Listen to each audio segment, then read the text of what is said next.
जय हिंद दोस्तों। आजकल आम तौर पर आप न्यूज़ देखते होंगे या फिर सोशल मीडिया पर देखते होंगे कि होटल में जो लोग ठहरते हैं या गेस्ट हाउस में ठहरते हैं तो बहुत सारे अभी लोग ऐसे हैं जो मृत पाए जा रहे हैं। आजकल कभी आपको देखने को ये मिलता होगा कि दो कपल गए थे किसी होटल में, उसमें से एक मृत पाए गए। कोई व्यक्ति अकेला किसी होटल में ठहरा हुआ था दूसरे शहर में, सुबह वो मृत पाया गया, संदिग्ध अवस्था में मरा हुआ पाया गया, मृत्यु का कारण ही पता नहीं चला। अभी आमतौर पर बहुत ज्यादा खबरें आ रही है, बहुत ज्यादा सोशल मीडिया पे आप देखते होंगे। इसके अलावा कपल जाते हैं, जो लड़का लड़की होते हैं, बॉयफ्रेंड गर्लफ्रेंड या दोस्त हो पार्टनर हो, जाते हैं, उसमें से कुछ बातें हो जाती है, एक दूसरे के साथ कोई स्कैम हो जाता है, एक दूसरे के साथ कोई हादसा हो जाता है, कोई सुसाइड उसमें से कर लेता है। बहुत सारे कारण है। अब इसमें पुलिस केस होता है, बहुत सारी बातें हो जाती है। आज मैं आपको यही बताने जा रहा हूं कि आप किसी दूसरे शहर में जा रहे हैं, होटल में ठहर रहे हैं, चाहे अकेले हो चाहे दोस्तों के साथ हो, तो आपको क्या करना चाहिए। आप किसी होटल में जा रहे हैं कपल, चाहे ओयो जा रहे हैं, चाहे कोई भी होटल में जा रहे हैं, आप अपने गर्लफ्रेंड के साथ जा रहे हैं, अपने कोई पार्टनर के साथ जा रहे हैं, तो आपको क्या करना चाहिए। फैमिली के साथ जा रहा है तो आपको क्या करना चाहिए। कहीं अकेले ठहरना पड़ गया किसी होटल में तो क्या करना चाहिए। तो सारी जानकारी देने जा रहा हूं। देखिए आजकल होता क्या है कि नवयुवक जो है, नए लड़के, वो आजकल क्या करते हैं कि अपने गर्लफ्रेंड के साथ में दोनों होटल जाते हैं, वहां पे किसी प्रकार की अनबन हो जाती है, किसी प्रकार का नशा कर लेते हैं, इस प्रकार से जो उसको ओवरडोज हो जाता है, उसमें भी मृत्यु हो जाती है, दोनों में अनबन हो जाता है, एक कोई सुसाइड कर लेता है। या फिर ऐसा भी होता है कभी कभी कि कोई व्यक्ति ठहरा हुआ है कपल के साथ में, अकेले ठहरा हुआ है, और उसके साथ कोई दूसरा आदमी हादसा कर दे और मृत पाया जाए, या कल हो के पता नहीं चलता है। वहां पे ये बात आ जाती है कि संदिग्ध अवस्था में मृत पाया गया, ज्यादा नशा कर लिए, कोई ओवरडोज नशा कर लिए, या फिर खुद से सुसाइड कर लिए, अंदर से कमरा लॉक था। आपको होटल में ठहरने से पहले किसी भी होटल में, चाहे कितना भी बड़ा होटल क्यों ना हो, कितना भी छोटा होटल क्यों ना हो, क्या क्या सावधानी बरतनी है ताकि आपके साथ हादसा न हो किसी प्रकार का, आप सिक्योर रहे। अगर कुछ होता भी है तो आप वहां पे कॉन्फिडेंट रहे, क्योंकि आपने पूरी तैयारी कर रखी है। देखिए किसी भी होटल में आप ठहर रहे हैं तो पहले क्या होता है, आप जाते हैं कपल के साथ, फैमिली के साथ, दोस्तों के साथ या अकेले, तो सबसे पहले वहां क्या पूछा जाता है कि आपके पास आईडी है या नहीं। आप बताते हैं कि आईडी है या नहीं है। बहुत सारे लोग ये सोचते हैं कि बिना आईडी का ही होटल मिल जाए ना तो मजा आ जाएगा, आईडी देना ही नहीं पड़ेगा, अपना आईडी नहीं देना चाहते। लेकिन आपको बता दो, आईडी ही नहीं देने के कारण है कि बहुत सारे हादसे होते हैं। आईडी ही है जो आपको सुरक्षित करता है। वहां पे आप कहीं भी होटल में ठहरे, आप खुद से आईडी दे उन्हें, चाहे आधार हो, चाहे वोटर आईडी कार्ड हो, चाहे ड्राइविंग लाइसेंस हो, कुछ भी हो, आप जरूर उनको आईडी दे और सामने में एंट्री कराइए। ये नहीं कि वो जीरोक्स करके रख लिया और आप अपने कमरे में चले गए, ऐसा नहीं करना है। आपको आईडी देना और सामने में, अगर रजिस्टर मेंटेन कर रहा है तो रजिस्टर में एंट्री सामने कराना है। आपको देखना है कि उस डेट में कितने नंबर पर उन्होंने मेरी आईडी को एंट्री की है, सामने में वहां पे सिग्नेचर आपको करना है, आप कितने बजे एंट्री कर रहे हैं, अपना सारा डिटेल्स डलवा रहे हैं वहां पे, तब जाकर आप कमरे में जाए। सारा संतुष्ट होने के बाद, अगर दोस्तों के साथ है, अकेले है तो एंट्री जरूर कराएं। अगर कपल है, आप मतलब गर्लफ्रेंड के साथ जा रहे हैं, अपने कोई पार्टनर के साथ जा रहा है, तो आपको क्या करना है कि उस परिस्थिति में, अगर आप शादीशुदा नहीं हो, आपकी गर्लफ्रेंड है, आपकी पार्टनर है, भले ही आप एक दूसरे को बहुत पुराना जानते हो, लेकिन आप कोशिश वहां पर क्या करें, वैसी अवस्था में, अगर आप शादीशुदा नहीं है तो वहां पर सीधा सीधा रिस्क है।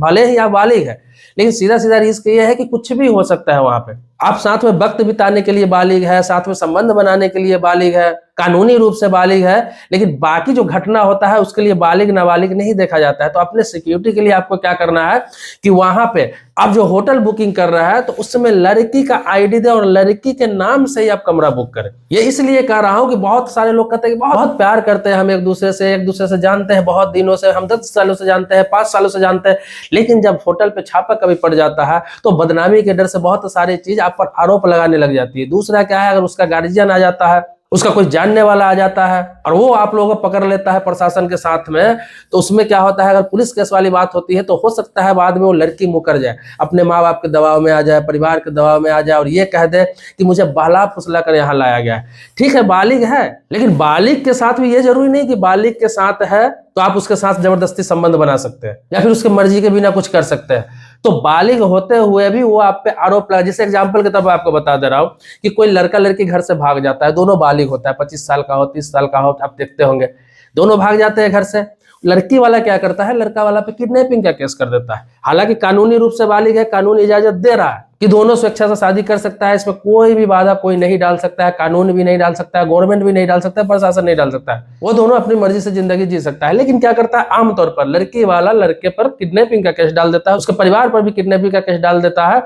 और जब 6 महीने बाद, साल भर बाद या 2 महीने बाद या 1 महीने बाद जब वो लोग पकड़े जाते हैं, वहां लड़का लड़की भी बयान दे देता है कि भाई हम दोनों मर्जी से भागे, साथ में भागे। उसके बाद क्या होता है कि वो लड़की चली जाती है अपने मायके। ये बाद में क्या होता है, वो लोग उनको प्रेशर करते हैं कि मेरा इज्जत का सवाल है, ये है वो है, तुम्हारे लिए ये किया मैंने, वो किया, जिंदगी भर का इज्जत खत्म हो गया। या फिर वो लड़का अपने जात का नहीं है, वो लड़का अपने कैटेगरी का नहीं है, वो लड़का इस लायक नहीं है, वो तुम्हारी जिंदगी बर्बाद हो जाएगा, वो लड़का अच्छा नहीं है, उसका बैकग्राउंड अच्छा नहीं है, उसकी कमाई अच्छी नहीं, कुछ ना कुछ ऐसा ब्लैकमेल इमोशनल कर दिया जाता है कि लड़की बयान बदल देती है कोर्ट में। अब बयान जब बदलती है तो क्या होता है, लड़का को सजा हो जाता है, लड़के की लाइफ चौपट, और फिर लड़की कहीं शादी होकर मस्त सेटल हो जाती है। तो इसी प्रकार से ये होटल में है, बालिग है, आप लेके गए हैं सुरक्षा से, लेकिन वो लड़की वहां पे ये अगर कह देती है कि होटल में अगर पकड़ी जाती है, अगर माँ बाप के दबाव में या फिर किसी के दबाव में ये बोल देती है कि मैं होटल में आई थी, मुझे तो ये कह के लाया गया था कि हम लोग टाइम स्पेंड करने जा रहे हैं, हम लोग टाइम, लेकिन ये जबरदस्ती मेरे साथ शारीरिक संबंध बनाया या फिर संबंध बनाने की कोशिश कर रहा था या फिर जबरदस्ती करने की कोशिश कर रहा था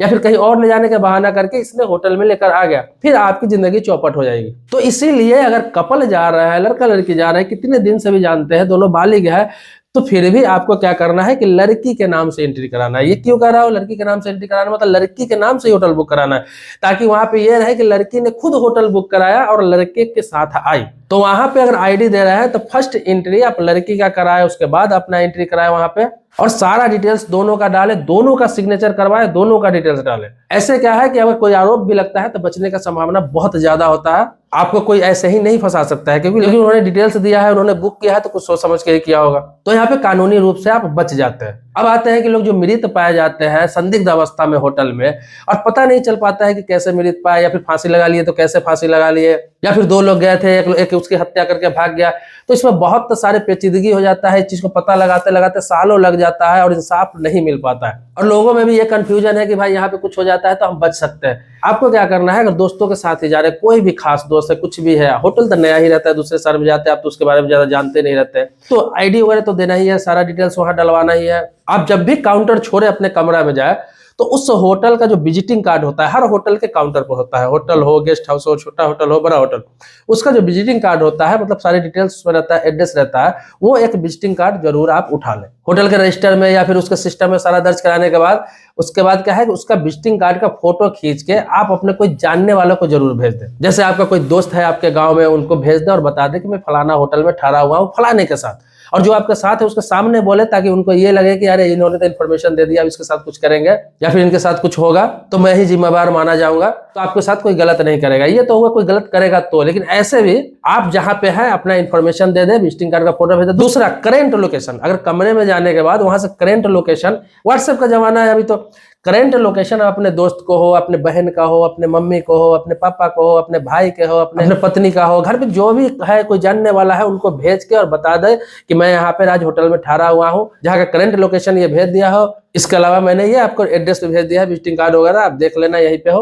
इससे क्या होता है कि आपके साथ कुछ होता है, कुछ स्कैम हो जाता है, कुछ हादसा होता है, किसी प्रकार का आपके साथ होटल स्टाफ ही या होटल वाला ही कुछ मारपीट करता है या फिर कोई किसी से कुछ भी हो जाता है, तो इस चीज का प्रत्यक्ष प्रमाण रहेगा कि आप इस होटल में इतने बजे से इतने बजे तक ठहरे हुए थे, जिसका डिटेल्स आप भेज रखे होंगे, तो आपको सही चीज आपके घर वालों को वहां पता लगाने में आसानी होगी, वहां पहुंचने में आसानी होगी। अगर आप उनको फोन भी कर देते हैं कि भाई मैं यहाँ पे हूँ, हमारे साथ स्कैम हो गया है, हमारे साथ धोखा हो गया है, या फिर हमारे साथ फ्रॉड कोई कर रहा है, हम पर कोई किसी प्रकार का आरोप लगाया जा रहा है, तो आपके घर वाले उस लोकेशन से पहुंच सकते हैं या फिर किसी को भेज सकते हैं, या फिर संबंधित थाना में फोन करके वो लोकेशन उनको भेज के वहां पे बता सकते हैं कि यहाँ पे मेरा बच्चा फंसा हुआ है, मेरा लड़का फंसा हुआ है, फिर किसी प्रकार का कुछ उनके साथ हादसा होने वाला है या हो गया है। हालांकि जितने भी मामले होते हैं इस तरह के, उसमें होटल वाला सम्मिलित नहीं होता है, होटल स्टाफ सम्मिलित नहीं होते हैं, लेकिन बहुत सारे मामलों में होटल स्टाफ भी इसमें सम्मिलित होते हैं, जो किसी के साथ स्कैम किसी प्रकार के कर देते हैं, फ्रॉड कर देते हैं, या फिर पैसे के लालच में कुछ भी हो जाता है। तो इसलिए सतर्क रहे, सावधान रहे, सारी तैयारी करके, किसी होटल में ठहरे तो सारी तैयारी करके रखे। अब होता है कि कोई व्यक्ति अकेले ठहरा हुआ है, ओवरडोज उसका नशा हो गया, कुछ नशा कर लेता है, या फिर रात में किसी प्रकार का कुछ उसको बीमारी या हार्ट अटैक ही हो गया, या फिर किसी प्रकार का डिप्रेशन में वो फांसी ही लगा लिया, उस समय उसको समझ में नहीं आता है। लेकिन पहले अगर इंसान उस तरह के कुछ करके रखेगा तो उसको घर वाला का पता रहेगा, वहां पहुंचने में आसानी होगी, क्योंकि आप किस होटल में ठहरे हुए हो, कहाँ पे हो, आपके घर वालों को क्या पता। दूसरा क्या है, जो आईडी आप देते हैं उनको, तो आईडी से आपको सिक्योरिटी इसलिए होती है सबसे ज्यादा, किसी प्रकार का कोई घटना हो जाता है आपके साथ, आपको पता रहता है कि हम इस होटल में इतने समय में एंट्री किए थे, इस होटल में थे और इसी होटल में मेरे साथ कोई घटना हुई है, कोई सामान चोरी हो जाता है आपके रूम से, किसी प्रकार का कोई व्यक्ति घुस के मारपीट करता है, कोई आप कहीं घूमने जाते हैं, हो सकता है कि आपके अनुपस्थिति में कोई आपका कमरा खोल आपके बैग से लैपटॉप निकाल लिया, कुछ निकाल लिया, आपके जरूरी चीजों को छेड़छाड़ किया। तो ये सब चीजों के लिए आपको प्रॉपर आईडी और एंट्री करा के रखना होता है, ताकि पता रहे कि इतने बजे मैं यहाँ आया था, इतने बजे मैं यहाँ से निकल रहा हूँ। चेक इन करते हो तो टाइमिंग लिखाता ही है जब जाते हैं तो, लेकिन चेक आउट जब करें, जब भी चेक आउट करें तो वहां पे टाइम लिख के ही चेक आउट करें। बहुत सारे लोग करते क्या है कि टाइम हो जाता है सीधा निकल देते हैं, छोटे मोटे होटल में वहां एंट्री नहीं कराते हो, चले जाते हैं। ये आपके लिए कभी मुसीबत बन सकता है, आफत बन सकता है। छोटा होटल हो बड़ा होटल हो, जब होटल छोड़े तो आप काउंटर पर जाए और वहां पे आप चेक आउट का टाइम भी दर्ज करें और फाइनल सिग्नेचर करके वहां से जाए, ताकि पता चले कि मैं इतने बजे होटल में छोड़ दिया हूं, ताकि उसके बाद कुछ हो, अगर उस होटल में किसी प्रकार का कोई घटना हो, कुछ चोरी हो, तो आप पर किसी प्रकार का कोई इल्जाम ना आए, या फिर कोई क्राइम हो जाए तो इसमें आप सम्मिलित ना रहे। और सबसे लास्ट बात आपको बता दूं कि किसी भी होटल में आप ठहर रहे हैं, किसी भी होटल में आप बिल लेना ना भूलें। जब चेकआउट करते हैं ना तो आप बिल जरूर ले होटल का, क्योंकि जिस होटल में ठहरे हैं तो आपके पास ये प्रूफ होना चाहिए कि मैं होटल छोड़ चुका हूं, मैं इस होटल में ठहरा था इस दिन, ये मेरा पेमेंट का बिल है, या फिर जो भी रहता है खाने पीने का बिल जो भी रहता है, उस सारा चीज में सम्मिलित होता है। तो आप बिल जरूर ले। बड़ा होटल लेता है तो कंप्यूटराइज बिल भी देते हैं, छोटा होटल है तो हाथ से बना के ही बिल देंगे, लेकिन बिल आप लेना ना भूले, ये आपके लिए बहुत ही जरूरी है और सेफ्टी पर्पज से आपको बिल लेना ही चाहिए। भले ही उसकी बाद में जरूरत नहीं हो, 10 दिन 15 दिन बाद आप उसे फाड़ के फेंक दें, लेकिन वर्तमान में आपको 1 सप्ताह के लिए तो बिल रखने चाहिए अपने पास, ताकि उस बीच में कुछ क्लेम आ जाए, किसी प्रकार का कुछ आरोप लग जाए तो आपको साबित करने में आसानी हो। दोस्तों, इससे संबंधित बहुत सारी इसमें बातें हैं, बहुत कुछ आपको बताना चाहता हूँ, लेकिन बात क्या है, वीडियो लंबी होती जा रही है। अगर मन में आपका कोई सवाल है, कुछ प्रश्न है, कुछ पूछना चाहते हैं, कुछ जानना चाहते हैं, कमेंट बॉक्स में लिख सकते हैं, मैं आपको बताने का प्रयास करूंगा, या फिर कभी इस टॉपिक पर एक और वीडियो बना दूंगा, जो बातें बच गया मैं उसमें बता दूंगा, या फिर जो आपके सवाल रहेंगे वो सारे सवालों का जवाब उस वीडियो में बता दूंगा।